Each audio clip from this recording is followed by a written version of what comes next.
అందరికీ welcome back to our YouTube channel అన్నాస్ వండి. ఈరోజు ఈవినింగ్ స్నాక్స్లో స్పెషల్ ఏంటో చూసేద్దామా? ఈరోజు మేము వెజ్ పఫ్ చేయబోతున్నాము. దానికి కావాల్సిన ఇంగ్రీడియంట్స్ ఏంటో చూసేద్దామా? పదండి. వెజిటేబుల్స్ అండి. ఫస్ట్ ఒక క్యారెట్, చిల్లీస్, ఆనియన్స్. ఇప్పుడు కర్రీ చేసే ప్రాసెస్ ఏంటో చూసేద్దామా? పదండి. ఫస్ట్ మనం క్యారెట్ కట్ చేసుకుందామండి.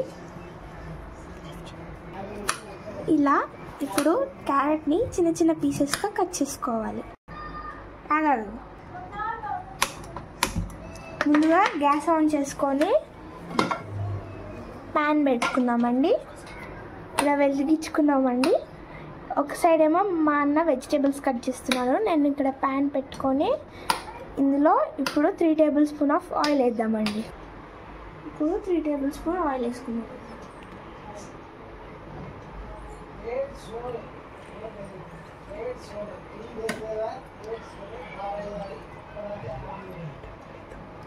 ఇప్పుడు ఆయిల్ని బాగా హీట్ అవ్వనిద్దాం. ఇప్పుడు ఆయిల్ బాగా హీట్ అయిపోయిందండి. ఇప్పుడు ఒక పించ్ ఆఫ్ ఆవాలు అండ్ జీలకర్ర వేసుకుందాం.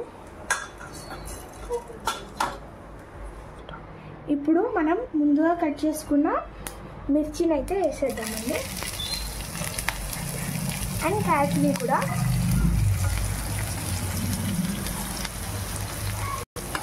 ఇప్పుడు వీటిని బాగా ఫ్రై అవ్వనిద్దాం. ఒకసారి కలుపుకుందాం.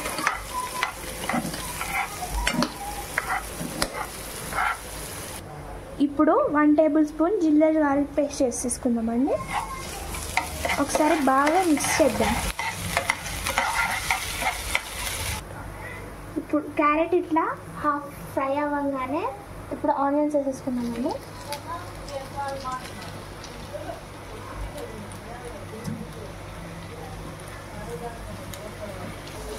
ఇప్పుడు బాగా మిక్స్ చేసుకుందామండి. ఇప్పుడు ఈ ఆనియన్స్ని బాగా ఫ్రై అవ్వనిద్దాం. ఇప్పుడు ఆనియన్స్ బాగా ఫ్రై అయిపోయాయి. ఇప్పుడు కావాల్సినంత పసుపు వేసుకుందాం. ఇప్పుడు పసుపు బాగా కలిసేటట్టు మిక్స్ చేసుకుందామండి. ఇప్పుడు టేస్ట్కి తగినంత ఉప్పు వేసుకుందామండి.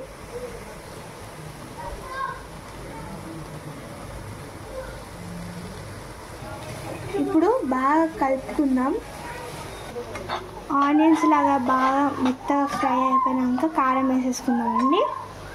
1.5 స్పూన్ కారం వేసుకుందామండి. ఇప్పుడు బాగా మిక్స్ చేసుకుందాం.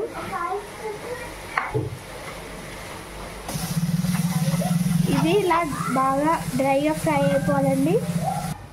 ఇప్పుడు గరం మసాలా వేసుకుందామండి. ఎంత వేసుకోవాలి? తగినంత గరం మసాలా వేసుకుందామండి. ఇప్పుడు బాగా కలుపుకుందామండి. ఇప్పుడు కరివేపాకు వేసుకుందాం. ఫ్లేవర్కి బాగుంటుందండి. పఫ్లో వేసుకున్న కర్రీ అయిపోయిందండి. ఇప్పుడు గ్యాస్ ఆఫ్ చేసుకుందాం. పఫ్కి కావాల్సిన పిండి తయారైపోయిందండి. మేము పఫ్ కోసం వీట్ ఫ్లవర్ యూజ్ చేస్తున్నాము. మైదా మేము యూజ్ చేస్తున్నాము. మేము పఫ్ కోసం వీట్ ఫ్లవర్ తీసుకుంటున్నామండి. మైదా హెల్త్కి మంచిది కాదు కదా, అందుకని మేము వీట్ ఫ్లవర్ తీసుకుంటున్నాం. ఇప్పుడు కిచెన్ దగ్గర ఉన్న ప్లాట్ఫామ్ని మంచిగా క్లీన్ చేసుకుందామండి. ఇప్పుడు పిండిని మంచిగా సాఫ్ట్గా అయ్యేటట్టు కలుపుకుందామండి. అలాగా మంచిగా కలుపుకుందాం. ఇప్పుడు పిండిని బాగా రోల్ చేసుకుందాం, చపాతీ చేసినట్టు, కానీ పెద్ద పెద్ద సైజ్. ఇప్పుడు ఈ పెద్ద సైజ్ చపాతీని సైడ్స్కి అంతా ఈక్వల్గా వచ్చేటట్టు కట్ చేసుకుందామండి. ఇట్లా మంచిగా వచ్చేసిందండి. ఇప్పుడు ఈ పెద్ద స్క్వేర్ని 4 స్క్వేర్స్ లాగా చిన్న చిన్నగా డివైడ్ చేసుకుందాం.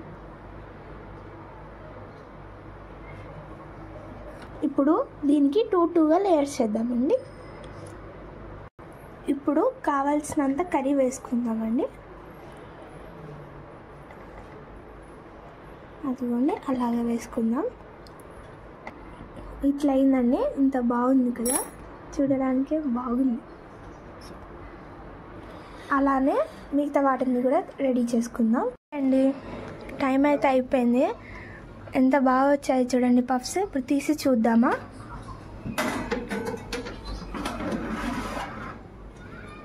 ఓ వావ్, చాలా బాగుంది. ఈ వెజ్ పఫ్ కెచప్తో తింటే చాలా బాగుంటుందండి. ఒకసారి చూసుకోండి ఎట్లుందో, చాలా యమ్మీగా కనిపిస్తుంది. For more videos, subscribe to our YouTube channel Arana's Hunting. Okay, take care. Bye friends.